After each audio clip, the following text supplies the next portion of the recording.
D'abord, c'est évidemment très intéressant ce petit film qu'on a vu et notamment cette parole des éducateurs. Ça éclaire déjà, ça nous pose déjà les questions auxquelles on va essayer de répondre ensemble pour s'interroger donc sur ce passage à la fois passionnant, inquiétant, mystérieux, qu'est l'adolescence. Alors évidemment, quand on est parent, moi c'est ce que je suis, quand on a été soi-même adolescent, ça nous passionne, ça nous inquiète, ça nous questionne et on va essayer de voir comment, ensemble, cet âge si particulier, on va d'ailleurs essayer de définir l'âge de l'adolescence, comment ce passage a évolué dans le temps, comment il s'est transformé, comment aujourd'hui, avec la société dans laquelle nous vivons, c'est-à-dire cette société du numérique, cette société de l'image, cette société des inégalités, et bien sûr, c'est très important, cette société aussi de la radicalisation dans certains quartiers, comment elle perturbe l'adolescence ou pas, comment aussi dans cette société où le couple, la famille se transforme, comment l'adolescent vit.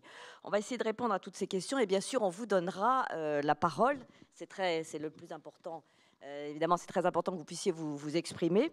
Mais d'abord, pour réfléchir ensemble, alors moi, je vais essayer de poser quelques questions, mais c'est surtout nos intervenants qui vont vous éclairer. Je vais vous les présenter rapidement. D'abord, Hakima Ait El-Kadi, à ma droite, sociologue. Manuela De Luca, psychiatre, psychanalyste, psychiatre, et puis Claire Marin qui est philosophe. Donc vous voyez, c'est j'allais dire des disciplines diverses grâce auxquelles on va essayer de réfléchir ensemble à ce passage de l'adolescence. Alors peut-être d'abord, rapidement, chacune de vous va se présenter et dire surtout sur quoi ses travaux ont porté son activité et au fond son intérêt aujourd'hui. Alors Hakima Ait El-Kadi, je disais que donc vous êtes sociologue, anthropologue, universitaire, vous avez été aussi élu à Avignon, c'est là que vous vivez. Donc c'est évidemment important parce que vous êtes intégré vous connaissez la vie locale, la vie des collèges, vous avez vous-même des enfants dans cette cité-là. Et vous êtes spécialiste de la santé mentale chez les adolescents. Vous avez fait notamment des recherches sur leur comportement et les habitudes alimentaires. Évidemment, c'est très important et on va en parler. Hakima, est-ce que vous pouvez prendre un micro déjà et nous dire tout simplement ce qui vous a poussé à travailler sur l'adolescence? Alors, bonsoir à tous et à toutes. Tout d'abord, je tiens à remercier infiniment toutes les personnes qui ont été partie prenante pour m'inviter, m'associer, notamment la famille, la principauté, et puis l'association, et notamment Robert Maggiori, qui a souhaité notamment ma présence ici. Alors, votre question, effectivement, qu'est-ce qui m'a amené à interroger l'adolescence? Pour rien vous cacher, c'est une adolescence moi-même vécue sur le fil du rasoir. Une adolescence dans un milieu qui est un milieu assez conservateur, un milieu dans une cité nantaise, qui fait qu'à un moment donné, on appréhende non plus l'adolescence, mais les adolescences quand on interroge cette notion-là.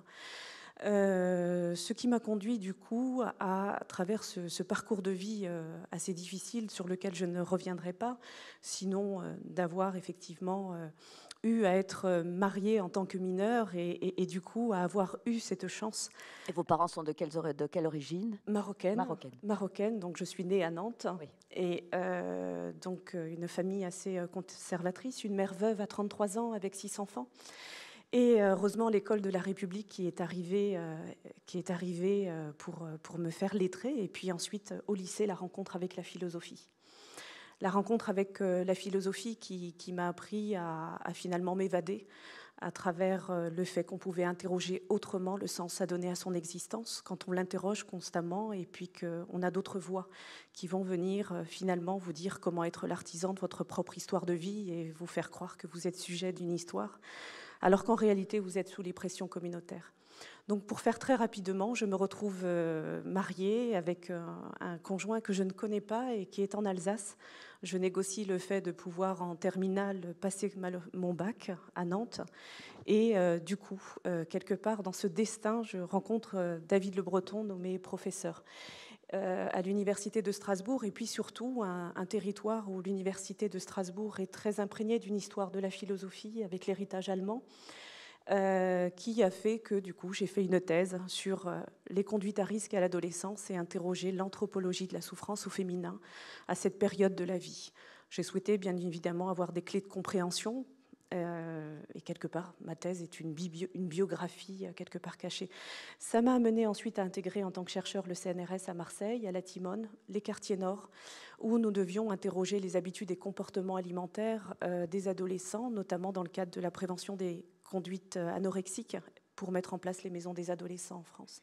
Et puis, j'ai donc souhaité aller plutôt à l'intervention, à agir. J'ai eu la chance de rencontrer la ministre de la Famille, Marie-Josée Roig, qui, au titre de la société civile, m'a associée. Et on a essayé de tenter de penser la ville, l'urbanisme,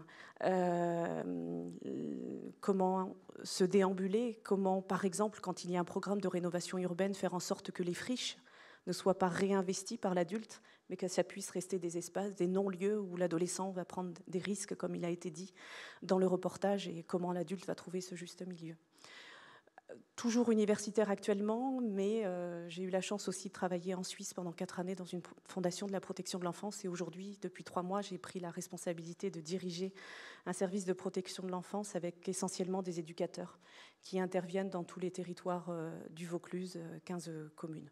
Voilà, excusez-moi d'avoir été un petit peu longue. C'est évidemment tout à fait passionnant et ça nous éclaire aussi sur votre parcours, un parcours tout à fait exemplaire et édifiant. Et vous avez bien sûr souligné l'importance de la philosophie dans cette éclosion, dans votre propre développement, qui a aidé sans doute à votre combat personnel. On salue d'ailleurs évidemment Charlotte Casiraghi et Robert Maggiori d'avoir eu cette initiative parce que la philosophie, c'est vrai, on en a besoin. Alors, je vais me tourner tout à l'heure vers Claire Marin parce que c'est notre philosophe, mais au fond, nous sommes tous à mener cette réflexion-là. Mais peut-être d'abord, Manuela De Luca, vous êtes donc psychiatre à l'Institut Marcel Rivière, responsable du pôle jeune adulte. Vous co-dirigez la revue Adolescence. Vous avez écrit plusieurs ouvrages. Je les cite un petit peu rapidement. Bien sûr, on va en parler des névroses aux états limites, l'imprévisibilité dans le couple et la famille, père ou mère entre bisexualité psychique et différence des sexes. Alors, évidemment, vous êtes penché sur ces névroses des adolescents. D'abord, comment vous êtes venu, vous aussi, à vous occuper de cette classe d'âge, de ces jeunes adultes. Et est-ce que vous voyez dans votre métier, depuis le début, depuis que vous l'exercez finalement, une évolution de ces névroses ou une évolution ou même un changement profond des comportements de ces adolescents? Oui, moi, ce qui m'intéresse et ce qui m'a intéressée à l'adolescence, c'est que c'est un âge aux frontières. On l'a dit, on l'a bien vu dans le reportage, entre l'enfance et l'âge adulte. Et c'est un âge où tout est possible, mais où aussi un certain nombre de souffrances peuvent s'inscrire, se construire et devenir des pathologies graves. Donc c'est aussi un âge où on peut intervenir, on peut modifier le cours des choses. Donc moi, c'est ça qui m'intéressait. Ouais.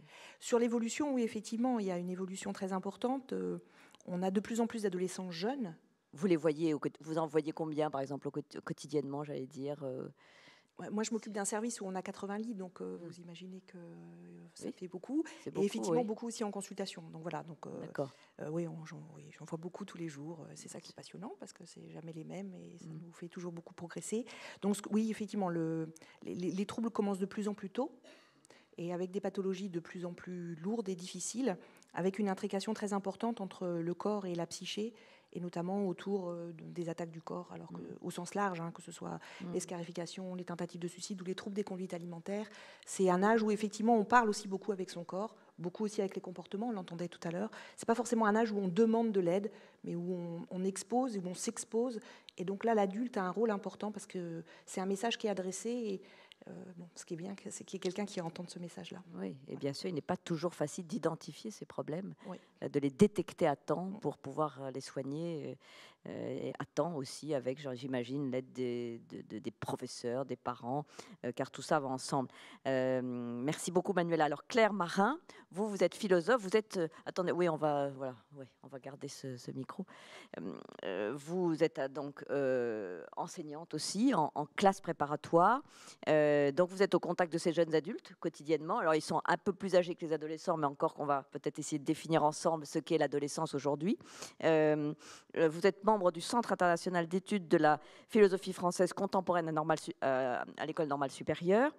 Vous avez écrit de nombreux ouvrages. Le dernier s'appelle Rupture, et vous nous en parlerez sûrement. Donc, évoque les deuils, les séparations, la maladie, la douleur, la souffrance qui marginalise, évidemment tout ce qui provoque le malaise de ces adolescents notamment. Vous aussi, vous êtes au contact de ces jeunes. Est-ce que ce métier d'enseignant, vous pensez que... D'abord, est-ce qu'il vous donne des satisfactions et surtout, est-ce que vous avez le sentiment que vous pouvez les aider ou que certains de ces adolescents pourraient vous appeler au secours et que vous pourriez éventuellement résoudre avec eux certains problèmes? C'est sûr qu'en tant qu'enseignant, on a une position de spectateur de ces moments de transformation, même si effectivement les élèves que j'ai eus, moi, étaient peut-être post-adolescents. Je ne sais pas si cette catégorie existe, mais c'est plutôt donc, des lycéens et puis après... des élèves de classe préparatoire, mais dans un cadre qui est un peu spécifique, puisque j'enseigne en banlieue, à Cergy, avec des élèves qui viennent de milieux parfois un peu éprouvants, sur le plan social, psychique, on pourrait revenir. Et je suis assez d'accord avec ce que vous disiez sur le fait que les souffrances psychiques, en tout cas, donnent l'impression au corps enseignant de se démultiplier et qu'on se trouve parfois assez démunis face à des élèves qui vont s'adresser, parfois par manque de structure paramédicale au sein des établissements, il y a aussi ce type de problème, à leurs enseignants en leur confiant une souffrance beaucoup plus lourde que celle qu'on pouvait imaginer. Donc on est tout au moins à certains moments parfois des médiateurs et puis parfois un peu malgré nous aussi on se voit confier des souffrances qui semblent très lourdes à gérer à cet âge-là. Vous enseignez la philosophie, bien sûr, à des classes préparatoires d'école de commerce. Et peut-être l'enseignement de la philosophie fait qu'on va peut-être vous voir plus naturellement, ou en tout cas, parce que vous êtes celle qui appelait à la réflexion, appelait à l'introspection. Il y a aussi des thèmes de cours qui vont évidemment susciter un certain nombre de réactions, parfois en classe et parfois aussi un peu en dehors de la classe, dans les couloirs, dans les moments de pause, où finalement le sujet du cours devient un prétexte au fait de livrer un secret. Et la figure effectivement du prof de philo est parfois assez proche de celui du psychologue dans l'imaginaire de l'élève. Donc on se retrouve dans cette position pour laquelle on n'est parfois pas très armé aussi. Évidemment très intéressant, donc détecter, comment soigner, comment venir en aide. Est-ce qu'on peut déjà, peut-être avant donc d'aborder tous ces problèmes, rapidement dire, Manuela, Akima, Claire, comment vous définiriez l'âge adolescent? Alors c'est difficile parce qu'il a évolué, mais Manuela, par exemple, dans votre service, les jeunes donc, qui ont ces malaises de l'adolescence, donc vous en avez cité certains, il y a l'anorexie, il y a ils ont quoi, entre 11 et 18 ans, ou est-ce que... Enfin, moi, c'est un petit peu plus large, entre 11 et 25 ans. Ah oui. Parce que c'est adolescent et jeune adulte. Oui. Alors, l'adolescence, ça définit, ça commence de manière très précise, parce que c'est la puberté, donc c'est les transformations corporelles. Mais cette puberté a évolué avec le temps. Enfin, 11 ans et demi chez les filles en moyenne actuellement et 12 ans et demi chez les garçons. D'accord. Ce qui est compliqué, c'est la fin. C'est-à-dire à quel moment on arrête l'adolescence. C'est pour ça qu'il y a des notions comme par exemple l'adolescence, c'est-à-dire que ça peut aussi se prolonger. Voilà. Mais effectivement, il y a aussi des tas de modifications au niveau corporel, donc il y a des pubertés de plus en plus précoces. Et puis il y a aussi tout ce qu'on disait, c'est-à-dire que l'adolescence, c'est un âge qui est attendu, qui est souvent suscite beaucoup de fascination. Donc il y a le concept qui est apparu de la préadolescence, qui est un concept plus marketing qu'autre chose, mais qui plonge d'emblée voilà, des jeunes de manière très précoce dans la question de l'apparence, de la sexualité, de la sexualisation du corps. Donc c'est aussi parfois ça qui fait qu'il y a des difficultés et un écart entre une maturité intellectuelle et une maturité émotionnelle qui fait que ça aussi, ça peut participer de la souffrance. Bien sûr. Alors, Akima, vous, quelle est votre définition, compte tenu de votre expérience de sociologue, de maire dans ces quartiers, d'ancienne élue dans ces quartiers aussi? C'est particulier, mais ça existe, c'est une réalité tout à fait tangible. Est-ce que cet âge a évolué? Est-ce qu'ils sont, au fond, est-ce qu'on est adolescent plus jeune aujourd'hui ou mûr plus jeune? Alors, le regard du socio-anthropologue, il est un petit peu polémique. Il part du principe que déjà la notion même d'adolescence et le fait de la nommer enferme, en ce sens où on considère effectivement, on rejoint l'acte pubertaire. C'est le seul élément tangible aujourd'hui sur lequel on peut commencer à intervenir, à interroger en tout cas cette période de la vie qui bien évidemment n'est pas du tout la même en fonction des enfants, des parcours, des trajectoires des vies, des sujets auprès de qui on va intervenir. Pour nous, pour moi, plus qu'une entrée dans l'adolescence, c'est plutôt la réinterroger à travers les marqueurs d'adulité, les marqueurs socio-culturels que chaque société humaine a su mettre en place pour marquer les passages d'entrée dans l'adulité. Ce qui veut dire que l'entrée pour nous autres est davantage... C'est pas tout à fait l'entrée dans l'âge adulte, ou c'est un peu avant, ou qu'est-ce que... C'est-à-dire que l'acte pubertaire, la puberté qui est un phénomène de transformation, il a été dit dans le documentaire, transformation effectivement, bouleversement psychologique, transformation du corps, donc la biologie intervient également, et puis transformation du regard social et du regard que soi-même on va porter, l'expérience du miroir, avec les boutons qui apparaissent, et puis, etc. Donc là, on est tous au fait. Je pense que l'Académia Sciences Humaines est au fait qu'il faille se raccrocher sur cet acte pubertaire. Et vous l'avez dit, il se rabaisse au fur et à mesure que nous avançons. Au XVIIIe siècle, les filles étaient pubères à l'âge de 16 ans. Donc on voit bien aussi que ce rabaissement de l'entrée en puberté, puisque désormais, dans les écoles primaires, on voit que les pharmacies ont changé. Il y a déjà les serviettes hygiéniques pour les petites filles qu'il n'y avait pas il y a une trentaine d'années. Donc on est interpellé aussi par les infirmières scolaires pour l'accompagnement dès le plus jeune âge, des filles qui sont pubères dès le CM1. Et donc on ne va pas revenir sur l'impact environnemental, les raisons du pourquoi il y a cet affaissement. Et en revanche, ce que l'on peut dire aujourd'hui, c'est que plus qu'une crise de l'adolescence, c'est la crise des marqueurs d'entrée dans l'adulité. En Europe, en Occident, le marquage de l'entrée dans l'adulité a été l'insertion professionnelle. Et deuxième élément, l'autonomie résidentielle. Quand je dis l'Europe, des travaux de chercheurs ont très bien montré que, par exemple, le phénomène qu'on appellerait ici en France Tanguy, de ces adolescents en Espagne avec la crise, ou en Grèce, on a pu voir qu'économiquement, il y a eu un retour chez les parents, de fait, par rapport. Donc, on voit que ce marquage-là d'entrée a explosé. En France, l'autonomie résidentielle, elle fonctionne toujours, même si elle reste en difficulté, ne serait-ce que par les résidences sociales, le Crous, etc. Mais c'est un marqueur, en tout cas. Voilà. Donc la question de définir au sens mettre un âge, ça reste une lecture soit administrative. Par exemple, moi qui interviens dans la protection de l'enfance, nous accompagnons les 11-25 ans.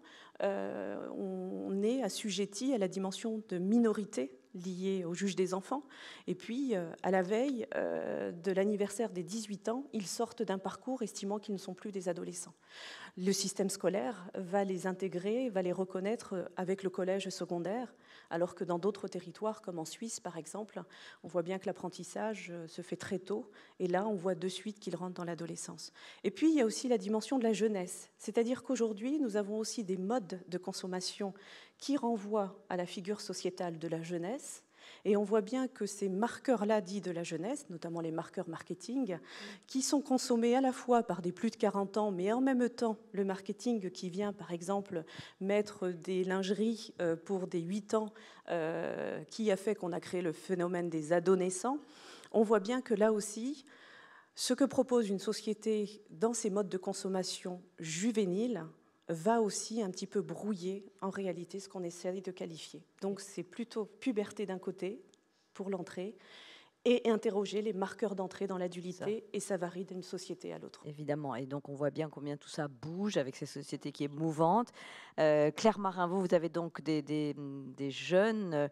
Est-ce que, par exemple, vous voyez une différence entre les filles et les garçons qui sont vos élèves dans cette maturité ou pas, dans cette entrée dans l'adolescence? Ce qui me frappe, c'est le fait que on puisse être au sein d'une même histoire, dans des contrastes ou dans des tensions entre des situations où effectivement on est encore adolescent ou jeune adulte, Et puis, par ailleurs, par exemple, dans le domaine familial, être chargé de responsabilités d'adultes à la place des adultes qui ne peuvent pas les assumer parce qu'ils sont illettrés, ne parlent pas la langue, etc. Donc, il y a aussi ces tensions entre ces adolescents qu'on voit au lycée ou qu'on voit au collège, qui ont chez eux des très lourdes responsabilités, qui sont les médiateurs pour les questions administratives, pour les rendez-vous avec les médecins, etc., et qui, par ailleurs, sont aussi confrontés aux difficultés propres de l'adolescence. Ils sont tiraillés, ils sont à la fois très mûrs et très enfants. Enfin. On peut être adolescent et avoir aussi tout le poids de la vie adulte, et des fois, l'espace scolaire est le seul espace où on peut être redevenir un peu enfant, soi-même, ou devenir un adolescent plus insouciant. Donc cette distinction des âges qu'on aime bien faire en essayant de la dater, en réalité dans les vies, il me semble qu'elle est un peu factice, ou en tout cas qu'il y a une confusion parfois des vécus, ou une superposition des vécus d'adolescence et d'âge adulte qui eux-mêmes suscitent parfois une superposition qui elle-même suscite des souffrances chez l'individu. Alors, on va en parler de ces souffrances. Est-ce qu'on peut déjà essayer, puisque c'est une banalité, mais c'est une réalité, notre société évolue et elle est surtout aujourd'hui submergée par des moyens de communication qui ont explosé, une utilisation très jeune de ces réseaux sociaux, des portables, qui vont d'ailleurs, et on en parlera bien sûr, qui donnent accès aussi à la pornographie très rapidement et très, très jeune et très facilement. Mais d'abord, cette invasion, cette façon de communiquer sans communiquer, cette façon d'être avec les autres sans être avec les autres, c'est-à-dire sur ce portable en permanence, très jeune donc. Est-ce que vous, Manuela, est-ce que ça rentre en ligne de compte dans les pathologies que vous avez à traiter? Est-ce que tout ça a fait que vos patients présentent d'autres symptômes? C'est-à-dire que ça modifie l'expression de la souffrance. Oui. Ça prend des formes effectivement différentes. Dans le reportage, c'était bien souligné la question du harcèlement qui était avant un harcèlement scolaire, qui devient maintenant un harcèlement permanent. Hein, on a tous en tête des cas de tentatives de suicide, voire de suicide abouti à la suite de harcèlement sur Facebook, parce que ça prend des proportions tout à fait importantes. Donc il y a cet élément-là. Il y a aussi ce que vous décriviez, c'est-à-dire comment la rencontre avec l'autre dans ce qui peut avoir parfois... il y avait un intervenant qui le disait aussi, le face-à-face à l'adolescence, c'est compliqué, oui. On est un peu gauche avec son corps, on rougit parce que l'autre nous plaît, donc on a l'impression qu'on se dévoile. Avec le téléphone, c'est un médiateur extraordinaire. Façon, voilà. Oui. On peut se livrer, on peut dire des tas de choses, et puis c'est plus compliqué après de se voir. Nous, on le voit à l'hôpital, parce qu'une des contraintes qu'on impose, c'est qu'on laisse les téléphones... et on essaye de rencontrer les autres pour de vrai. Alors, les enfants sont privés, enfin, doivent priver. Ils n'ont pas accès à leur téléphone de manière... Voilà, il y a des temps où ils peuvent avoir leur téléphone, mais pas tout le temps.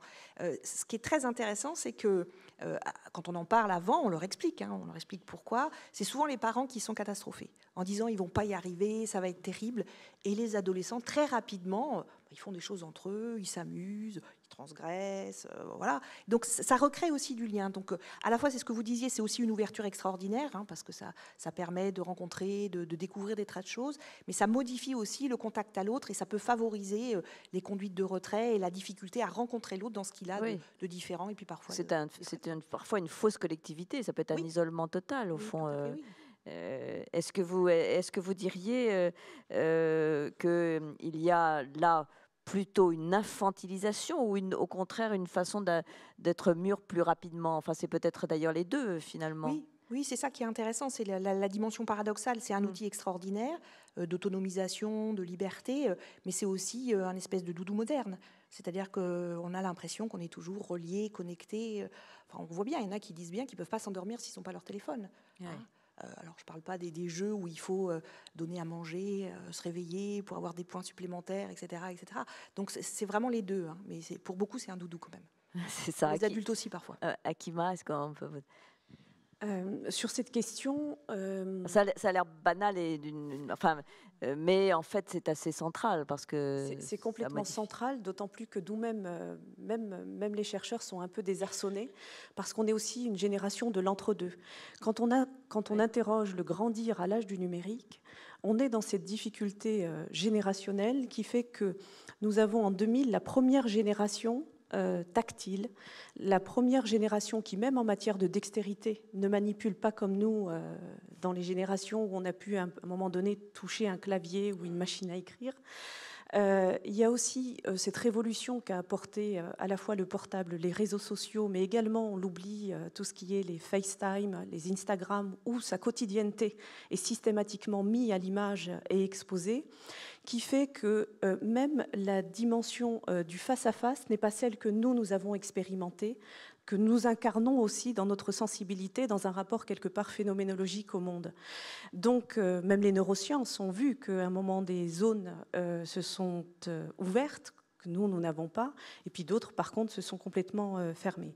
Aujourd'hui, ce qu'on observe, c'est que pour beaucoup, le téléphone portable est véritablement un espèce de continuum, un espèce de membre qui s'inscrit complètement dans la mise au monde de l'enfant en devenir, de l'adolescent en devenir, qui n'est pas vécu nécessairement comme la problématique que nous pouvons voir en l'interrogeant à partir de notre position, à partir de notre habitus corporel et culturel. Ce qui fait que ça fait des dégâts considérables lorsque radicalement, il y a une suppression du téléphone portable. Donc c'est vrai que les politiques de suppression du téléphone à l'internat et autres, elles fonctionnent parce qu'elles sont collectivement portées. C'est une communauté entière qui est soumise. En revanche, quand c'est la relation d'un parent à l'enfant qui est face à cette mesure de retrait du portable face à un bulletin de notes, là on voit que les dégâts sont relativement considérables. On voit aussi une enquête récemment montrer que 50% des adolescents qui ont Instagram sont sujets à des dépressions parce qu'ils sont aussi constamment à la quête de la validation du like, qui fait que quelque part, lorsqu'on n'est pas assuré de la garantie, et surtout ils sont mis dans une situation d'attente. On peut réinterroger philosophiquement le rapport à la durée, un peu comme Bergson faisait. On n'est plus du tout dans le même rapport, j'ai envie de dire, au temps, à la durée. L'ennui, quand on interroge l'ennui aujourd'hui, et qu'on est dans une suractivité aussi, on le voit nous-mêmes les éducateurs, qui sont en panique lorsqu'ils n'ont pas bouché les trous, puisqu'ils ne savent plus composer aussi avec des espaces vides de temps, de laisser les adolescents à eux-mêmes. Et on voit là aussi que même la question, j'ai envie de dire, philosophique de l'ennui dans le contemporain pour une génération hyper connectée, à quoi elle renvoie. Et donc voilà, grandir à l'âge du numérique, aujourd'hui, nul n'a encore les réponses puisque nous sommes nous-mêmes une génération de l'entre-deux qui interrogeons cela. C'est vrai, il faudra attendre pour essayer d'en juger. Claire Marin, vous, évidemment, vos élèves ont tout ça. Est-ce que vous arrivez à les en extraire? Est-ce qu'au contraire, vous avez le sentiment qu'ils s'en nourrissent positivement ou, parce qu'au fond, il n'y a pas non plus que, évidemment, un asservissement au téléphone. Il y a aussi, grâce à Internet, une ouverture sur le monde et sur la connaissance, d'une certaine façon. Comment vous le ressentez? Je serais assez critique vis-à-vis de ça. Je pense que le problème n'est pas le nombre, la quantité d'informations dont on dispose, mais la capacité à les trier, les hiérarchiser, en distinguer la véracité, ou au contraire le caractère illusoire et dangereux parfois. Et moi, ce qui me frappe, c'est finalement, malgré la fréquence de l'utilisation d'Internet, l'incapacité durable des étudiants, y compris des étudiants qui sont quand même déjà allés assez loin dans leur parcours, à s'en saisir de manière intelligente. On voit les dégâts que ça fait concrètement dans les copies qui ne sont plus que des copier-coller des premières références qui tombent sur Google. Donc, moi, je n'ai pas vraiment l'impression que cet instrument soit bien utilisé, tout simplement parce qu'il n'y a pas d'accompagnement, il n'y a pas de méthode d'utilisation. Et à un moment, on apprend à se servir d'un dictionnaire en CP. Là, les technologies soi-disant intuitives, elles engendrent aussi une utilisation qui va au plus simple et qui, en réalité, du coup, une utilisation très peu critique et à mon sens, qui mettent aussi l'individu, le jeune adulte, dans une position de pure passivité. Et ces données, elles ne sont pas assimilées. Elles sont restituées, elles sont renvoyées, mais il n'en pas comme quand la main, avec recopier quelque chose ou essayer Exactement. de mémoriser grâce à l'écriture. Oui, il y a moins de mémorisation et moins d'assimilation. Comme si finalement le travail scolaire était juste un transfert. On donnait au prof ce qu'il avait envie de savoir, mais il en reste très peu. Et après, d'un point de vue très prosaïque, ce que j'observe sur une quinzaine d'années d'enseignement, c'est que les moments de pause, de récréation, sont des moments où maintenant les étudiants ou les élèves ont tendance naturellement à aller immédiatement sur leur portable et sont isolés là où c'était des moments de communication. Ne se parlent pas entre eux. Alors voilà, c'est pas systématique, heureusement, il reste des moyens de contrer ça. Parfois, dans notre établissement, par exemple, c'est tout simple, on a mis des tables de ping-pong. Et voilà, mais il y avait ce moment très inquiétant où vous voyez les élèves ne plus du tout se parler. Et si on dit la vérité, le phénomène est le même dans la salle des profs. C'est-à-dire, ce qu'on est en train de dire avec beaucoup d'inquiétude sur les élèves, on pourrait aussi s'interroger sur nous-mêmes. Notre nouvelle habitude de nous plonger dans le téléphone dès qu'une situation nous embarrasse aussi. Oui, c'est un refuge, bien sûr. Pas seulement un doudou, c'est aussi une bonne excuse. Mais est-ce qu'il y a eu, Emmanuela le commençait à l'évoquer, mais on n'a pas creusé cette question, mais elle est évidemment tout à fait cruciale. Est-ce qu'il y a eu des moments où vous avez senti qu'il y avait des harcèlements possibles sur Internet et que certains jeunes étaient victimes, donc via ces réseaux sociaux, de harcèlement? Oui, c'est des histoires assez courantes en fait, qu'on retrouve quasiment chaque année, d'une classe à l'autre, autour d'une fille qui est trop jolie et qui du coup va se faire traiter de fille facile, etc. Donc on va voir aussi l'élève qui est mal assuré, qui est timide, qui va être la victime de ce type de mise à l'écart ou de surexposition violente. Donc ça devient des histoires tout à fait banales, justement, auxquelles les professeurs sont confrontés et pour lesquelles on est très impuissant, parce que quand ça se passait dans la salle de classe, on pouvait identifier, agir, réagir, éventuellement mettre en place un dialogue, essayer de comprendre les motivations de l'agression. Là, ça nous échappe et on n'est plus que confronté à l'effet désastreux que ça produit sur l'élève qui va jusqu'à... Alors, vous avez évoqué les issues les plus fatales, mais on a aussi beaucoup de déscolarisation qui tiennent à ces formes nouvelles de harcèlement. Est-ce que, Manuela, il y a, ces cas extrêmes, donc vous les constatez, malheureusement, ils viennent.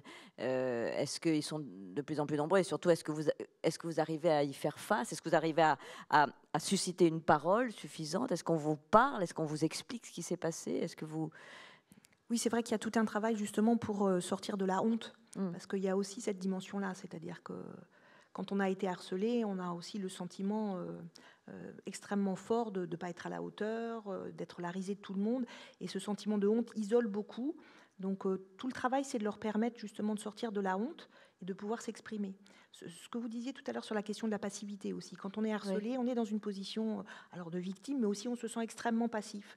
Donc pouvoir inverser les choses, notamment par exemple par le fait de porter plainte, ça c'est extrêmement important aussi, d'accompagner la famille et l'adolescent à pouvoir porter plainte. C'est souvent le premier temps pour qu'une parole après puisse advenir et qu'on puisse travailler avec l'adolescent pour qu'il puisse reprendre confiance en lui, qu'il puisse à nouveau faire des choses et voir qu'il ne peut pas se réduire à ce que l'autre veut faire de lui et à la place à laquelle il l'assigne.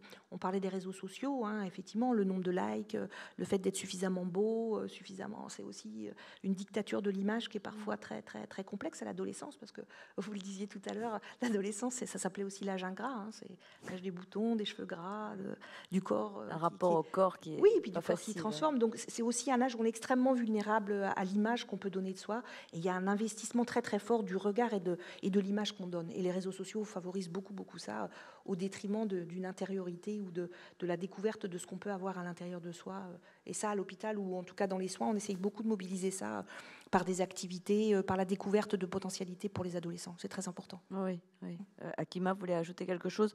Peut-être d'un point de vue anthropologique, quels que soient les territoires ou les époques, il y a ce qui caractérise le passage pubertaire et que des sociétés accompagnent à travers la mise en place de rites de passage, c'est-à-dire on pense à la figure par exemple des Maasai, hein, où à un moment on va appeler et on va visibiliser à la communauté entière, à la cité, le fait que cet enfant pubère, notamment ce garçon et cette fille, puisqu'il y a des rites de passage très genrés en fonction du sexe de l'enfant. C'est une façon, ces rites de passage, de signifier à la communauté entière l'inclusion dans laquelle l'adolescent est invité à être et à devenir adulte. Ce qui est au cœur de cela, c'est la reconnaissance sociale. Le grandir à l'âge du numérique, les réseaux sociaux sont une réponse alternative, notamment lorsque les assises identitaires dans le milieu familial, dans le milieu des voisins, dans le milieu du quartier, du village, sont défaillants. Ce qui veut dire que la reconnaissance du groupe des pairs va venir supplanter ce que la communauté des adultes, dans nos sociétés sécularisées, n'est plus en capacité de faire. On l'a bien vu dans ce film, le groupe, c'est très important. Et le groupe de pairs prend de plus en plus d'importance. Le plus groupe des pairs, ce qu'on a pu voir aussi dans les sociétés dites de l'individu, c'est-à-dire le fameux « chacun fait ce qui lui plaît », pour reprendre les paroles de la chanson, qui montre que chacun est aujourd'hui libre d'être l'artisan de sa propre histoire de vie, alors que la réalité pratique nous montre que nous n'avons jamais été, et je reprends l'expression de Dominique Pasquier, qui a écrit « Culture adolescente », la tyrannie de la majorité, prenant par là la formule d'Hannah Arendt sur la tyrannie de la majorité, où elle montre combien les adolescents, lorsqu'on les interroge individuellement, ils sont en réalité en prise à une souffrance de cette injonction anthropologique d'être inclus dans un groupe et être reconnus, et en même temps, face à cette tyrannie du groupe dans lequel ils sont vulnérables et auquel la participation à des réseaux sociaux et que la téléphonie portative ne fait que radicaliser, puisque vous devez être un sujet constamment joignable. Les justifications que les adolescents doivent apporter, les téléphones portables sont quasiment jamais éteints. Et puis un nouveau phénomène, c'est bien évidemment d'être toujours dans le fil d'actualité. Quand on retire l'expérience à un adolescent ou à un groupe, on s'aperçoit qu'ils sont hors du temporel, mis dans un espèce de... Si je reprends Van Gennep, un anthropologue qui parle de préliminaire, du liminaire et du post-liminaire pour qualifier les ritualités de passage, c'est comme si on les avait retirés de cette temporalité qui fait les assises identitaires, mais qu'on n'a rien mis à la place. Donc, voilà aussi ce que le grandir à l'âge du numérique aujourd'hui nous interpelle, nous interroge, et combien nous devons aussi l'accompagner, je le redis, dans des sociétés sécularisées. C'est-à-dire que les sociétés religieuses, la communion, la Brat Mitzvah, c'est comme ça qu'on dit, ces grands passages à 12 ans qui marquaient l'acte pubertaire, qui signifiaient une reconnaissance. Aujourd'hui, on souffle ces bougies de 11 et 12 ans comme on pourrait souffler celles de 15 et de 23 ans. Tous ces assises-là réinterrogent notre culture, réinterrogent la culture dans sa globalité. Pour reprendre les termes de Max Weber, la tragédie de la culture, c'est aussi ça.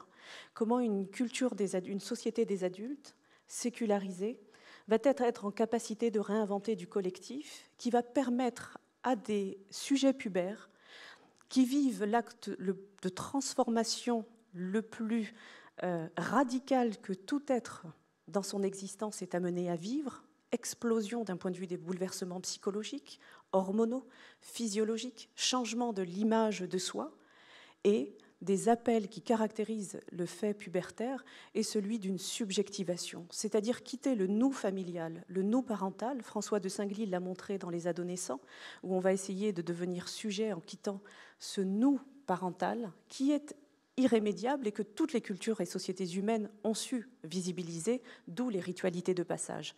Ritualités de passage qui se caractérisent par la prise de risque.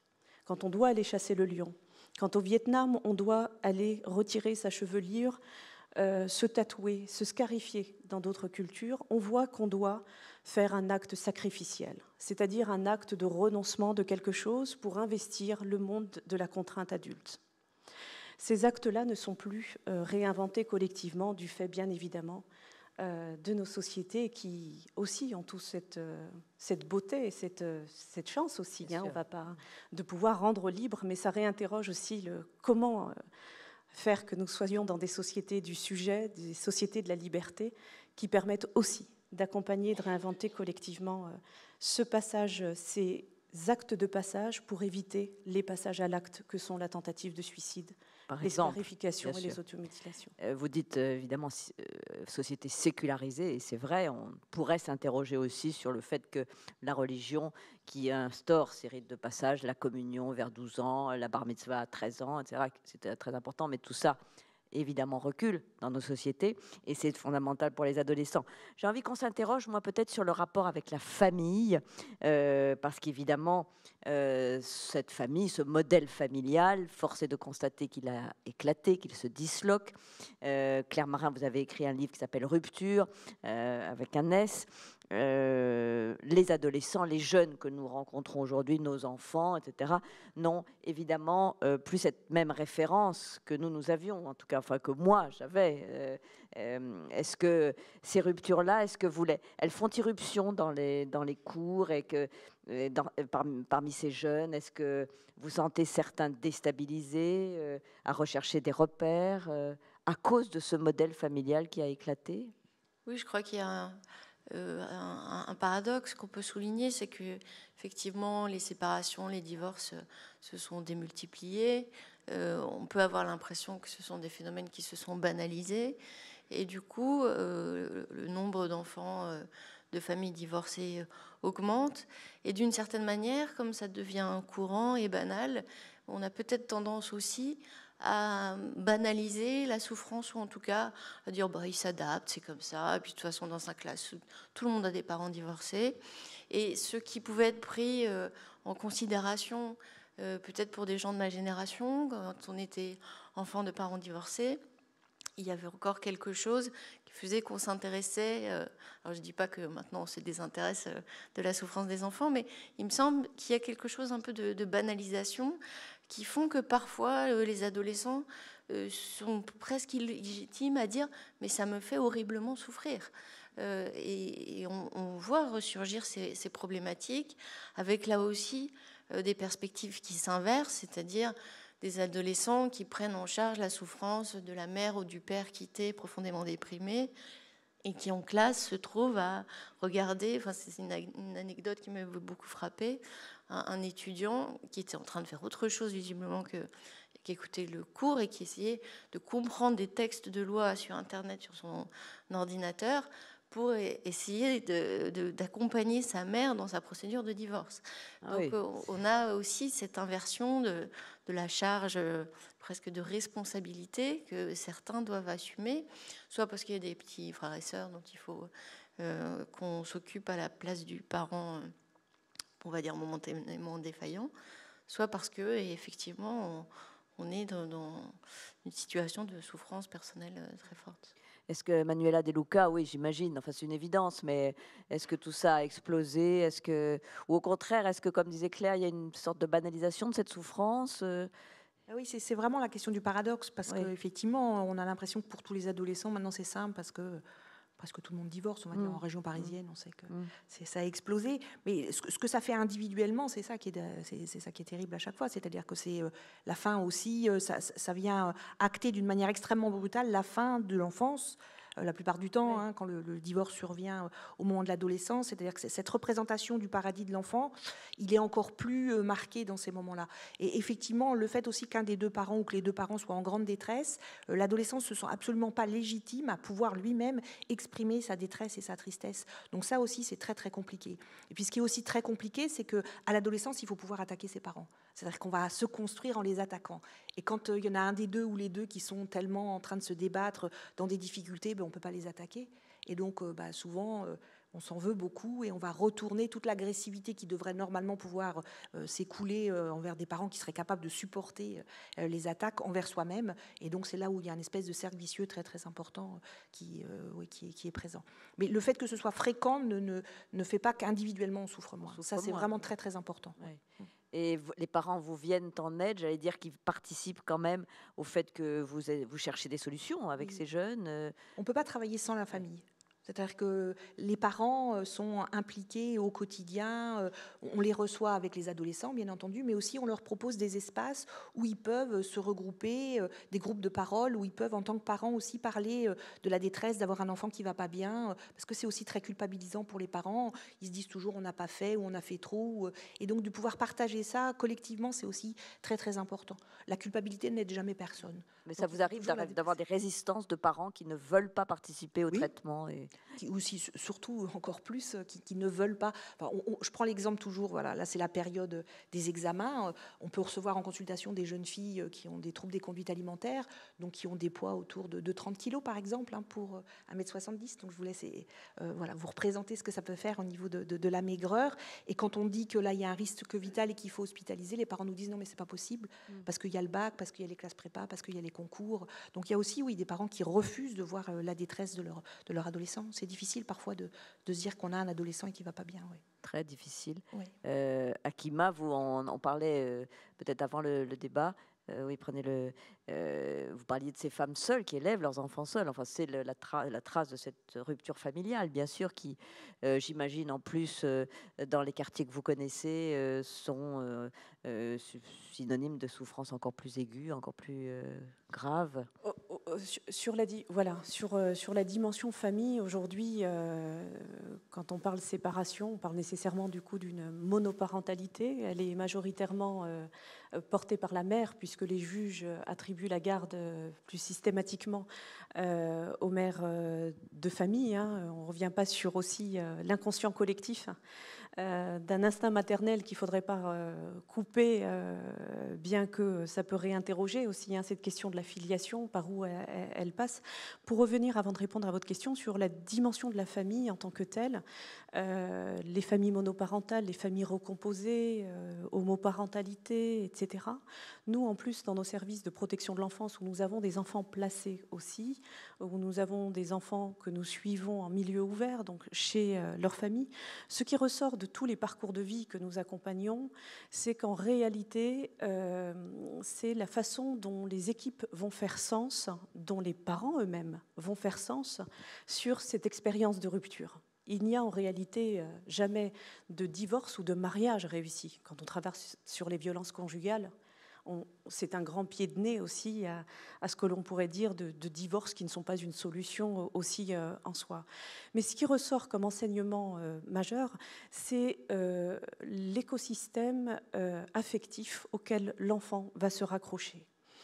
En règle générale, ce que nous disent les psychiatres, dont Marcel Ruffo avait fait une intervention en disant que l'enfant va systématiquement vers le parent faible, victime, mis de côté, notamment le père. Oui. Donc on voit bien là aussi que tout est flou, tout est complexe, qu'il n'y a pas de normes, qu'il n'y a que des lectures qui font que, au jour d'aujourd'hui, lorsque nous intervenons sur l'entité protectrice, affective, investi par l'enfant comme un tuteur de résilience, comme un passeur pour pouvoir traverser l'adolescence.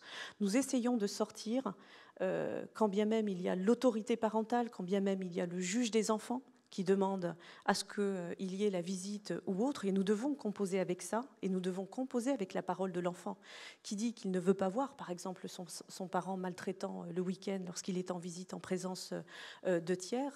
Donc, tout va dépendre de là où on se situe. On se situe à la place de l'injonction judiciaire, ou on s'y situe sur la place de l'enfant.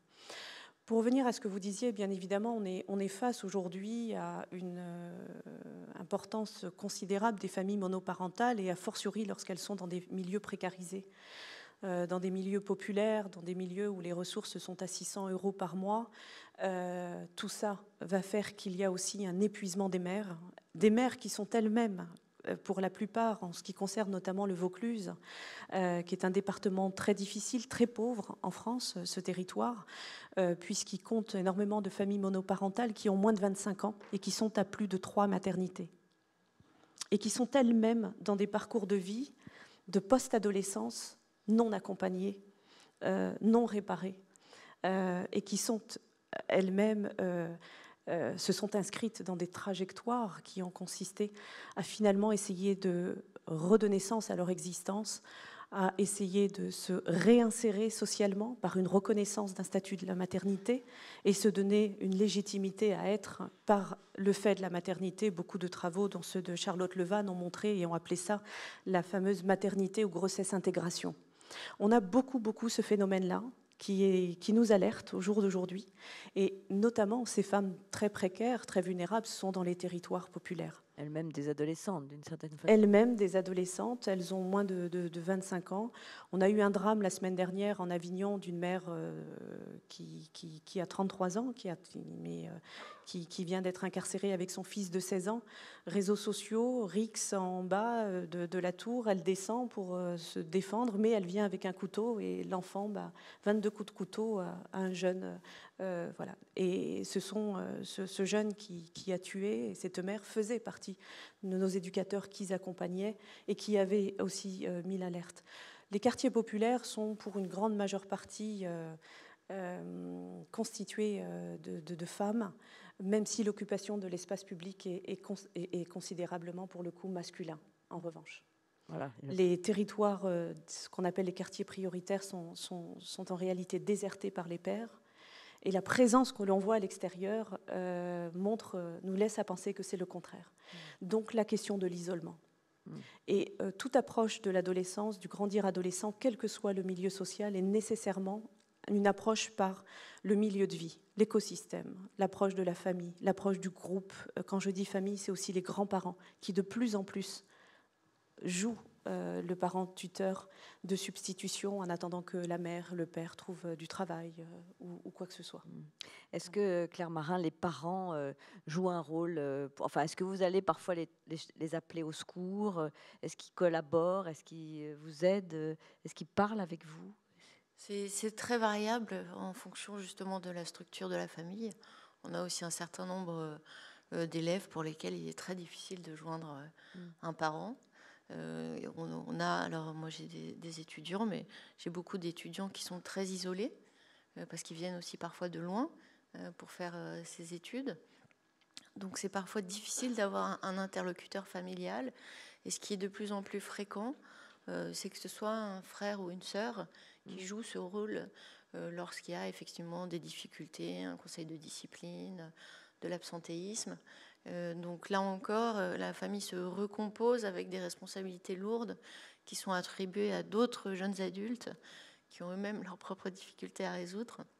Ça, c'est quelque chose que j'ai vu assez souvent. Alors, essayons peut-être de... Bien sûr, on pourrait s'attarder beaucoup sur ce modèle familial. C'est fondamental, naturellement, pour l'éclosion de ces jeunes adolescents et leur équilibre. Encore qu'on ne soit pas sûr que le modèle familial, j'allais dire orthodoxe ou classique, soit gage d'équilibre. Non, ça, on pourrait en parler à l'infini. Mais force est de constater que ces ruptures existent et qu'elles sont de plus en plus importantes et qu'au fond, elles déterminent même notre envie d'avoir des enfants et puis notre façon d'aider ces adolescents. Il y a évidemment, et ça vous l'avez tous dit, ce qui détermine l'adolescence, c'est la transformation du corps, c'est la puberté, et il y a bien sûr la découverte de la sexualité. Et ça, c'est fondamental. On a parlé bien sûr des réseaux sociaux. Est-ce que, grâce notamment à cet accès, j'allais dire très facile, au site pornographique, est-ce que tout ça a modifié l'arrivée, l'accès, la découverte de la sexualité chez les jeunes, Manuela? Oui, ça a profondément bouleversé, puisque près de 40% des adolescents ont déjà eu l'occasion de visionner des films pornographiques. Donc ça change leur découverte du corps de l'autre, ça change leur... Complètement, oui. Oui, et puis c'est de plus en plus une sexualité opératoire. C'est-à-dire que il faut l'avoir fait, tu l'as pas fait, t'es encore puceau à 14 ans, mon pauvre. Enfin, c'est ce genre de discussion. Hein. Les mêmes qui, dans le service, au moment de s'endormir, ont encore leur totote ou sucent leur pouce et qui peuvent parler dans la journée. Voilà. Donc, la dimension relationnelle, affective et émotionnelle aussi de la sexualité est souvent reléguée derrière un agir. Hein, c'est-à-dire que c'est aussi parfois la nécessité d'entrer dans la sexualité pour pouvoir avoir l'illusion de devenir adulte. Vous parliez tout à l'heure du manque de rites de passage au niveau de la société. Les adolescents vont créer des rites de l'intime, c'est-à-dire qu'ils vont se forger eux-mêmes leurs propres rites. Donc ça peut être des rites personnels, hein, on parlait tout à l'heure des scarifications, mais de petits groupes aussi. C'est-à-dire que pour appartenir au groupe, il faut avoir fait un certain nombre de choses, et notamment autour de la sexualité. Et puis ça peut après prendre des formes tout à fait abominables où les garçons peuvent partager certaines filles ou une fille qui va dans une relation amoureuse se laisser prendre en photo, un peu dénudée, voire filmer, et où il va y avoir tout ça qui va être exposé au niveau des réseaux sociaux. Donc effectivement, la question de la sexualité est une question très très très compliquée. Ce d'autant plus qu'on a l'impression que la grande liberté dans laquelle on est peut justement rendre l'accès à la sexualité beaucoup plus facile. Ça reste toujours aussi compliqué. C'est comme pour la question tout à l'heure du divorce. Personnellement, la première fois reste un moment important et qui peut entraîner aussi beaucoup de difficultés, beaucoup d'angoisse dans l'après-coup. Ce que vous disiez, enfin vous parliez de scarification, il est clair que c'est souvent lié à des abus sexuels, c'est ça que vous dites, vous, en tant que psychiatre? Il y a deux choses. Les scarifications, c'est la plupart du temps pour les adolescents, c'est un phénomène, on va dire, très, très, très générationnel. C'est-à-dire que moi, je suis toujours très étonnée des jeunes qui peuvent vous dire « Oui, j'étais en classe, ma copine m'a dit « Tu te sens pas bien, tu t'ennuies, tu devrais te scarifier, donc j'ai commencé à me scarifier. » Donc il y a cette dimension-là, très, très, très générationnelle, très banalisée. Hein. Mais c'est quoi, c'est un rapport au sang ou à la... Oui, qui fait en relation avec les règles, oui, par tout exemple. à fait. Chez les filles, il y a cette dimension-là, c'est-à-dire que c'est aussi la possibilité de ne plus subir de manière extrêmement passive l'arrivée des règles, qui sont la plupart du temps vécues comme un sang qui est souillé et qui est tout à fait abominable. Là, il y a le fait de redevenir actif, de choisir à quel moment on se scarifie, comment on fait couler son sang, ça. Il y a la dimension aussi de punition, hein, pour beaucoup, elles s'en veulent d'avoir certaines pensées, d'avoir certains désirs, et donc c'est aussi une façon de se faire mal et donc du coup de se punir. Et puis effectivement, les localisations ne sont pas anodines, hein, c'est-à-dire que la plupart du temps, les scarifications, c'est sur les poignets, et on voit en revanche quand il y a des abus sexuels ou quand il y a des viols, des localisations plutôt sur des parties qui sont l'intérieur des cuisses ou les ventres, ou les parties qui sont beaucoup plus sexualisées. Et là, c'est toujours pour nous un signe d'inquiétude, les autres aussi, mais là encore plus, où il faut aller effectivement essayer de trouver la possibilité de les faire parler de leurs abus, que ça peut être des vécus incestueux aussi. Donc voilà, toutes ces difficultés-là qui sont très, très fréquentes. Il y a des réussites, évidemment, on l'imagine, on vous le souhaite, mais il y a des échecs aussi pour vous, psychiatre, ou je veux dire de ne pas trouver de solution. Oui, on apprend l'humilité et la modestie. Hein, il ne faut pas être tout puissant, hein, surtout avec les adolescents, parce que la compétition va être très très vite engagée avec eux et ils seront toujours gagnants. Donc de toute façon, il faut savoir ça. Bien sûr, moi je ne ferais pas encore ce travail-là si j'avais aucune possibilité de voir des améliorations. Mais c'est vrai qu'on est parfois assez impressionné du niveau de destructivité et comment certains adolescents peuvent aller extrêmement loin dans les attaques qu'ils vont faire envers eux-mêmes. Et là, parfois, on est souvent, pas toujours, mais parfois démunis. Bien sûr, et c'est une détresse. On va vous écouter, bien sûr, Akima. Claire Marin, bon, évidemment, cette sexualité, elle est découverte par vos élèves. Et au fond, est-ce que, et c'est peut-être le paradoxe qu'on a commencé à évoquer, dans cette période où il y a une liberté totale, enfin une grande liberté, des moyens de contraception. Alors, il y a le sida, bien sûr, qui est quelque chose qui plane, c'est comme une ombre et qui a perturbé, qui a entravé cette liberté, mais tout de même, au fond, une information généralisée, mais qui n'est pas synonyme toujours de sexualité épanouie chez ces jeunes.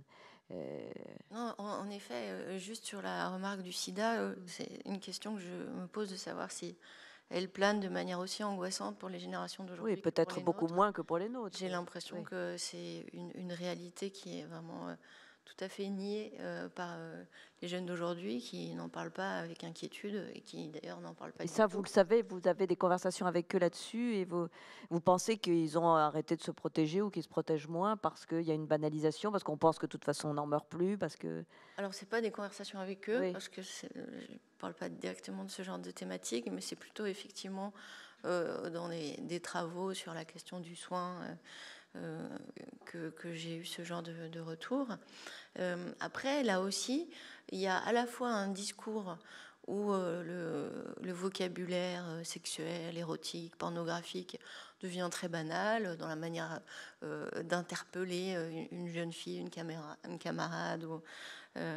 On peut avoir quand même l'impression que le rapport à la sexualité est très facile. Et dès qu'on s'amuse, entre guillemets, en cours, par exemple, à réfléchir sur la question du désir, de la sexualité, de l'érotisme, là, tout d'un coup, les grandes gueules sont un peu intimidées. Il faut s'agir de réfléchir. On voit que finalement, il y a là encore un très grand contraste entre ce qui est de l'ordre du théâtre social et de l'hyper-présence du vocabulaire sexuel et la capacité à en parler de manière maîtrisée, intelligente. Et aussi, ça rejoint un autre problème qui est celui de la connaissance anatomique de soi et de l'autre, qui même à un âge très avancé est parfois assez effrayante. On peut le voir quand ça m'arrive d'aborder des questions d'éthique médicale. Quand on parle de fécondation in vitro, on a des représentations qui sortent de la science-fiction de temps en temps. Et on voit que ce que c'est qu'un organe reproducteur reste parfois quelque chose de très très flou dans la représentation, plus des garçons peut-être que des filles, si on reprend la question de tout à l'heure de ce qu'il y a de différent entre les uns et les autres. Quand même une meilleure connaissance par les filles de leur corps. Et puis pour revenir à ce que vous avez évoqué en début de votre question, le fait d'une sexualité maîtrisée, libre, etc., c'est aussi quelque chose qui est socialement très, très variable. L'accès à la contraception, quand même, dans certains milieux, est absolument tabou. Et on voit les pesanteurs familiales aussi dans ce type de configuration. Et moi, ce qui m'a frappé au fur et à mesure des années, c'est aussi d'entendre des élèves revendiquer une virginité jusqu'au mariage. Ce que je n'entendais pas il y a 15 ans, et qui est quand même un discours nouveau qu'on trouve à la fois chez les musulmans et chez les chrétiens, et qui est un discours qui ose s'affirmer avec une fierté d'être toujours vierge, qui m'apparaît aussi comme quelque chose à penser et à interroger, parce que là aussi c'est quelque chose qui est un peu surprenant, par contraste justement avec cette société, on va valoriser une sexualité débridée. Bien sûr. Akima, quelle est votre expérience, évidemment? Sexualité plus libre, mais pas forcément heureuse, contrainte, dans certains quartiers où, effectivement, comme le dit Claire, il n'y a pas d'accès à la contraception. Alors, paradoxalement, la prévention y est plus forte. Parce qu'on se dit, donc le planning familial, les associations investissent du fait qu'effectivement, il y a cette injonction de plus en plus forte aujourd'hui, effectivement, et ce retour à devoir être vierge au mariage. Mais ça, ce sont des injonctions, parce que vous disiez, ça, chez les musulmans, chez les catholiques, c'est pas simplement par une sorte de, j'allais dire, d'intégrisme religieux, ce n'est pas que ça. Non, c'est-à-dire qu'elles sont relayées par le groupe des pères eux-mêmes. L'expression qu'on entend dans les quartiers, notamment à forte population musulmane de Français, c'est ma halal. Je vais aller voir ma halal, c'est-à-dire ma halal, comme si on disait ma cachère en fait. Il y a un paradoxe, c'est-à-dire que c'est la copine avec qui on flirte, mais qu'on a investi comme une potentielle fiancée ou épouse. Donc ça, il y a véritablement un retour à cela que l'on constate. Moi, je le constate personnellement. Donc là, lié à la religion musulmane, ça c'est clairement. Voilà. Oui. Sur votre question de départ, sur la question de la sexualité, et notamment en lien avec la pornographie ou ce qui a été évoqué, au jour d'aujourd'hui, l'accès à l'Internet, mais aussi l'accès tout simplement à ce que l'on voit dans les panneaux publicitaires, une érotisation du corps de plus en plus forte, appelée notamment chez les plus jeunes, chez les plus petites, la publicité. On le voit à travers le phénomène dit de Lolita, qui est que le marketing met sur les étals des supermarchés des strings avec l'étiquette de l'âge de 8 ans, 10 ans. Qu'est-ce que dit une société aussi à travers cette espèce d'érotisation du corps qu'elle appelle, va contribuer du coup à avoir un rapport assez organique à la question de l'amour, du rapprochement avec l'autre, de cette altérité. C'est-à-dire on investit le corps charnel, dont la figure radicale est la pornographie. Au jour d'aujourd'hui, ce dont on s'aperçoit, c'est que l'expérience du flirt, qui est partie intrinsèque de tout être, parce que dans le phénomène de puberté, il y a cette injonction, cet élan qui nous pousse à être intégrés à un groupe, l'inclusion, à être autonome. L'adolescent qui, à un moment donné, dans vos familles, va vous dire « je prends mon plateau et je quitte les commensalités familiales ». On autonomise aussi son choix à travers les menus. Donc l'autonomie, je me débrouille tout seul, c'est la télécommande. Et puis, il y a un troisième élément, c'est la subjectivation, être artisan de sa propre histoire de vie. Je deviens sujet, c'est le jeu, je m'affirme, je m'affronte, je me confronte. Et puis, ce quatrième point qui est la sexuation du corps, c'est-à-dire l'injonction à exister dans le regard de l'autre, à être désiré. De tout temps, l'expérience du flirt a permis cet tâtonnement, ces espèces de va-et-vient. Aujourd'hui, du fait que la plupart des sujets que nous étions hier, mais que nous n'avions pas accès, sinon que d'aller dans le bureau tabac du coin et puis de voir effectivement, ou des magazines, de se dire c'est quoi, qu'est-ce que c'est, à quoi ça renvoie. Au jour d'aujourd'hui, le fait qu'il y a cet accès, le fait qu'il y a un emparement par les groupes des pairs qui veulent que l'inclusion se fasse par l'expérimentation d'une sexualité physique et organique, avec les situations d'harcèlement, de jeunes filles qui ne sont pas en situation de dire non, je ne suis pas prête, je ne te désire pas, ou du moins, je t'aime, mais voilà, j'en suis plus très sûre.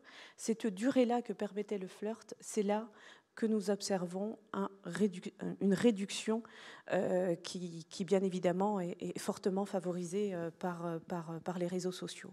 Du coup, qu'est-ce qu'on s'aperçoit ? On s'aperçoit que de plus en plus, des problématiques liées à la pudeur sont exprimées par les filles, quels que soient les milieux sociaux. Et ce que j'ai pu observer dans notre service... Donc, au fond, moins de liberté de comportement, moins de liberté affichée. C'est-à-dire qu'il y a une réelle difficulté aujourd'hui pour le jeune enfant ou l'adolescent en devenir adulte d'avoir un rapport au corps serein, de soi-même, des frontières, de son périmètre aussi. Qu'est-ce que être désirable ? Qu'est-ce que le désir ? Thierry Gogel d'Alandance a fait un petit ouvrage là-dessus où il interroge Ma première fois, ça s'appelle, ces adolescents que nous avions suivis. Et il ressort bien évidemment qu'ils demandent du temps. Mais ce temps n'est plus par la pression des pairs, la pression de se dire que finalement, pour être rassuré et être garant d'une reconnaissance sociale, la société me renvoie à ma capacité à m'érotiser. On le voit dans ce qui passe dans Snapchat, dans Instagram, les collégiennes, les postures aussi qu'elles ont, le fameux bisou quand on fait son selfie. Tout passe autour de cette érotisation du corps que Véronique Naumgrap a très bien montré et qui interroge aujourd'hui, lorsqu'on est vulnérable, enfant, qui interroge notre société dans sa capacité aussi à un moment à borner cela et à être dans une véritable protection de l'enfance, si je puis dire, à une échelle beaucoup plus collective. Donc on voit bien maintenant des problématiques liées à la question de la pudeur. Quand on réinterroge, les historiens ont fait des histoires de la pudeur où on s'aperçoit le voilement et le dévoilement. Et ce qu'on s'aperçoit, pour avoir suivi, nous sommes dans notre service, l'État nous renvoie des adolescents qui sont signalés comme en processus de radicalisation. Pour la plupart d'entre elles, ce sont des adolescentes issues de familles françaises. Donc des femmes, des filles. Des jeunes filles. Des jeunes filles. Qui ne sont pas musulmanes d'origine, hein, qui ne sont pas musulmanes. Mais qui vont se convertir, qui se convertissent. Qui se sont converties, qui se sont inscrites dans un processus de voilement. Leur première clé d'entrée n'a pas été la volonté d'aller se radicaliser ou d'embrasser un islam obscurantiste qui consisterait à remettre en question la musique, à remettre en question ces éléments. Elles y tombent après. Mais lorsqu'on les interroge, on s'aperçoit que c'est une problématique très forte liée à la féminité. Là où on voit le phénomène gothique, par exemple, hein, ces adolescentes qui s'éteignent d'un coup, hein, et puis qui est une façon de réinterroger les canons de la beauté de notre société. Et de se trouver une identité. Trouver une identité. Avec cette imagerie. Voilà, ce sont des ritualités esthétiques de contrebande qui viennent se mettre hors de ces canons de beauté dans lesquels il faut rentrer et qui montrent le diktat aujourd'hui. On s'aperçoit que cette question de la féminité et de la chevelure revient par le fait que porter le voile chez ces jeunes femmes a été une façon aussi de répondre à une problématique de la pudeur sur laquelle elle n'arrivait plus à avoir prise. Et on a décidé librement, d'une certaine façon, de dire je le revendique moi. Enfin, je le revendique, mais on s'aperçoit que mon père ou de ma mère. Mais on s'aperçoit que l'intégrisme religieux est venu apporter une réponse sur une appréhension du féminin revoilé, là où, lorsqu'on regarde l'histoire de vie de la jeune fille ou des jeunes filles, on s'aperçoit qu'il y avait des situations d'harcèlement. Alors du corps liées à le fait qu'elles ont été abusées, qu'elles ont été bafouées, que leur milieu social aussi ne portait pas attention à cette dimension esthétique et physique, où c'était un milieu, pour le coup, complètement libertaire, tel qu'elle le renvoie. Et puis, il y a la rencontre. Il y a la rencontre dans un quartier où on vous dit, mais tu as vu aussi, on vous demande de mettre la mini-jupe, c'est quoi votre rapport au corps? Enfin, c'est pas le rapport au corps, hein. Vous n'êtes que des... voilà, le terme, hein, on attend de toi d'être une pute, finalement, sur la façon dont tu t'habilles. Voilà ce que dit aussi la religion de l'islam telle qu'il est formulé, et ainsi de suite. Et puis, de fil en aiguille, c'est quelqu'un qui porte une attention, qui porte un regard, et puis qui valorise la jeune femme. Et puis, un rendez-vous, 2 rendez-vous. Et puis ensuite, c'est un groupe qui est très inclusif, très intégrant, qui va avoir des définitions et des appréhensions du monde. Et là, la philosophie a tout son rôle. C'est-à-dire que ce sont aussi des influences qui interrogent le sens de l'existence, qui interrogent l'amour, qui interrogent le désir, qui interrogent le corps.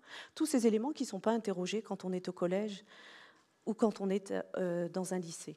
On voit là combien, finalement, bien sûr, c'est un phénomène fondamental qui existe dans notre société, même si, bien sûr, il est localisé sûrement à des lieux, à des milieux sociaux, à une religion. Mais est-ce que, par exemple, Claire, vous avez à connaître de ces phénomènes-là? Est-ce que ça c'est arrivé jusqu'à vous? Est-ce que vous en constatez ces jeunes filles qui se réfugient par pudeur ou alors, évidemment, cette tentation de radicalisation? Est-ce que ça existe? On voit effectivement des jeunes femmes qui, entre guillemets, disparaissent, c'est-à-dire qui, en septembre, avaient un jean moulant et un t-shirt court, et puis qui, en décembre, viennent dans le bureau du proviseur avec leur nouveau mari, qui est souvent beaucoup plus âgé, et elles viennent avec des tenues très couvrantes.